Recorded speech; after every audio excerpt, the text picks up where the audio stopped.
हमारी माँ से पूछो कि जो उसका जवान बेटा कत्ल हुआ है, जो हर साल अपने बच्चे के नाम पे कपड़े और जूतियाँ वगैरह जो पहनता था और अंगूठी भी पहनता था, जो भी तो सब ख़रीद के तो उनके दोस्तों को देते हैं, मुख्तलिफ़ दोस्तों के, जो उसके दोस्त हैं उनको प्यार करते हैं। इस दौरान अच्छा है कि ये लोग आए जो पिंडी बॉय ग्रुप के लोग हैं, जिन्होंने पहले भी मेरे बच्चे को कत्ल किया था। इनका ही बंदा था जो इस वक्त हसनैन अली उसका नाम था।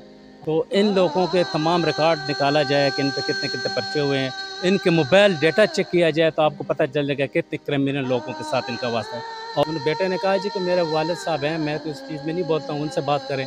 कहते हैं तुम उसको समझाओ कि जी इनको हमारे बंदे को छोड़ देनी थे, समझ लो आपको भी हम मार देंगे। अस्सलाम वालेकुम नाज़रीन, मैं हूँ आपका मेज़बान मलिक राशिद नज़ीर। आप देख रहे हैं CRP पाकिस्तान। नाज़रीन, इस टाइम मैं किम्स हॉस्पिटल में मौजूद हूँ और मेरे साथ हमारे सीनियर सहाफ़ी अमीर कादर ख़ान साहब मौजूद हैं, जिनके बेटों को गुज़श्ता रात को 2 बच्चों को उनके घर में घुस के उनके ऊपर फायर किए गए। इन्हीं से बात करते हैं और इन्हीं से सारी तफसील जानते हैं। अस्सलाम वालेकुम सर। जी वालेकुम सलाम जी, बहुत शुक्रिया जी मलिक साहब।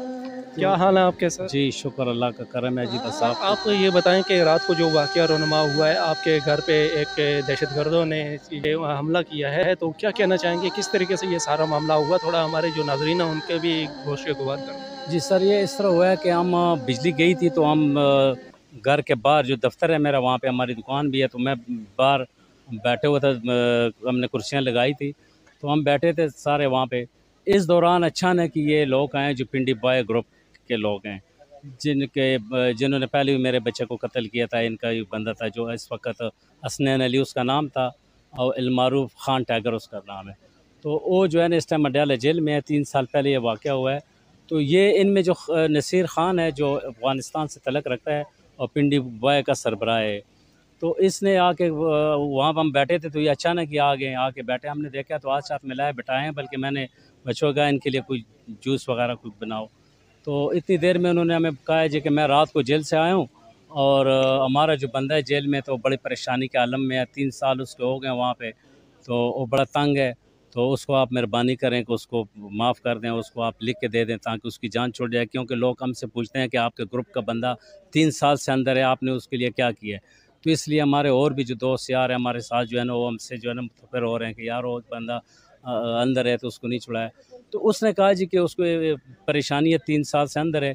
तो मेरा छोटा बेटा था, उसने कहा जी भाई बात सुनो, तो उसका बेटा तो फिर भी ज़िंदा है, उसके माँ बाप भाई जो भी जाते हैं उनको मिल लेते हैं, चलो जैसा भी है ज़िंदा तो है।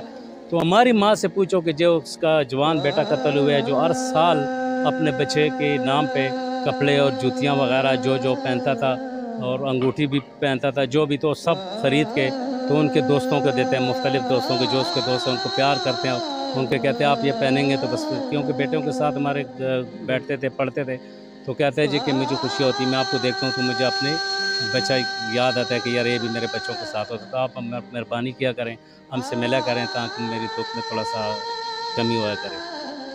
तो ये जो बात मेरे बेटे ने की है तो उसने फ़ौरन जनाब जो वहाँ पे जितने बंदे बैठे थे उन्होंने पिस्तौलें निकाली हैं और फ़ौरन मेरे बेटों पर फायर कर दिए। तो एक उनका अपना बंदा था, उस पर भी उन्होंने फायर किया टांग पे, क्रॉस पर्चे के लिए उन्होंने कोशिश की। तो उसके तमाम वीडियोज़ वगैरह मेरे कार कैमरे लगे हैं तो उसमें मौजूद हैं। उसके बाद जो है ना वो सब भाग गए, फिर मैं भाग के गया हूँ, मतलब है कि अपने घर से असला आया, लेकिन इतनी देर में वो निकल गए थे, भाग गए। तो उसके बाद फिर भी ये कोशिश करते रहे। हम जब अस्पताल आए हैं तो उनके काफ़ी बंदे जो है ना इधर अस्पताल आगे पीछे जो है ना, लेकिन ये चलो IG साहब या SSP या SHO साहब जिसने भी किया ये, उसने जनाब यहाँ पे पुलिस मंगवाई, 1-2 गार्ड हमें दिए कि जी इनकी हिफाजत के लिए, उनको पता चल जाएगा कि यहाँ पे कोई ख़तरा है इनको ना। तो वो हमारे साथ थे रात को, तो सुबह चले गए। तो अभी भी हमारी जान को ख़तरा, हम फिज़ में है लेकिन हम आगे पीछे देखते हैं बड़े डर के, क्योंकि कोई पता नहीं हमारे साथ कोई हादसा हो जाए। तो मेरा IG इस्लामाबाद से और वज़ीर-ए-आज़म पाकिस्तान से और वज़ीर दाखिला से गुजारिश है कि इनके ख़िलाफ़ जो है ना अभी जो इन्होंने FIR दर्ज की है वो 324 का दर्ज की है।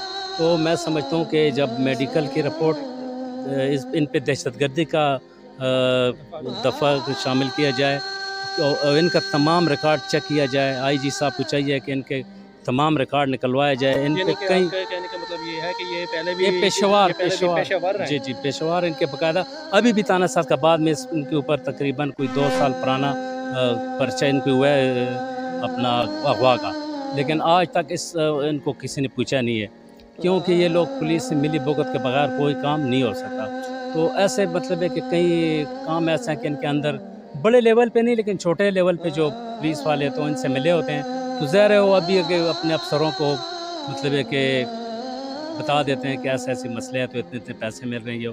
तो ये इनका काम यही है, इन्होंने इससे पहले भी कई बंदे मार चुके हैं।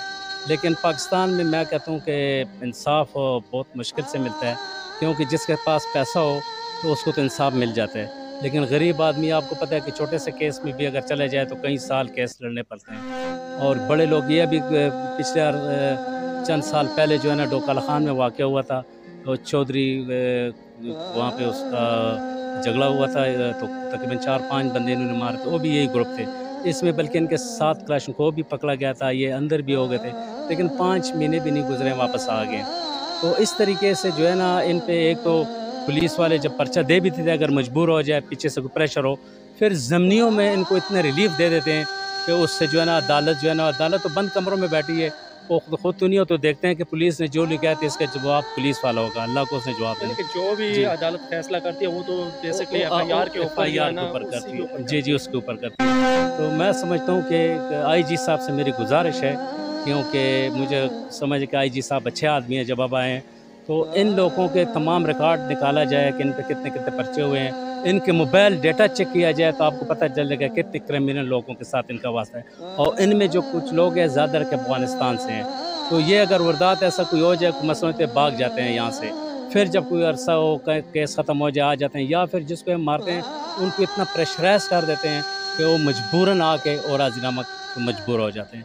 तो इस तरीके से मेरे बेटों को भी पहले भी धमकियाँ देते रहे, वो भी हमारे पास जो है ना रिकॉर्ड मौजूद है इनके, धमकियाँ देते रहे, हम आपको बाप को मार देंगे, आपको मार देंगे, राज़ीनामा करें। तो उन बेटे ने कहा जी कि मेरे वालिद साहब हैं, मैं तो इस चीज़ में नहीं बोलता हूँ, उनसे बात करें। कहता है तुम उसको समझाओ कि जी तो हमारे बंदे को छोड़ देनी थे, समझ लो आपको भी हम मार देंगे, और ना कोई केस लड़ने वाला होगा और ना कोई हमारे पीछे करने वाला होगा। अच्छा, आप मुझे ये बताएं कि यहाँ पे जब से आप हॉस्पिटल में आए हैं, हॉस्पिटल की इंतज़ामिया का आपके साथ रवैया कैसा रहा, और जो यानी कि पुलिस थी, पुलिस ने आपके साथ कितना कोऑपरेट किया?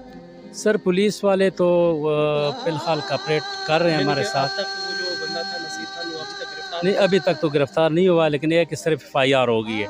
तो पुलिस वाले तावन कर रहे हैं अभी तक, क्योंकि अगर रात का ये मसला है और रात को ही उन्होंने एफ़आईआर काट दी, ये भी बड़ी बात है। लेकिन उसमें जो है ना 324 का इन्होंने एफ़आईआर कटी है। तो मैं आला काम से मेरी गुज़ारिश है, वज़ीर दाखिला साहब से भी और आईजी पंजाब से ख़ास करके, कि इन पे दहशतगर्दी का पर्चा दफ़ा शामिल किया जाए और इनको सज़ा दी जाए, ताकि आइंदा किसी और माँ बाप को जो है ना अपने बच्चों से ढूंढना होना पड़े।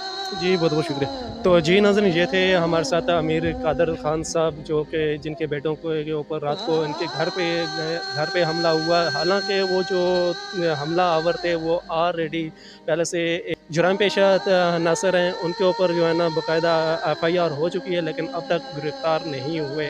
और इनके अभी घर और फैमिली को भी थ्रेट्स हैं।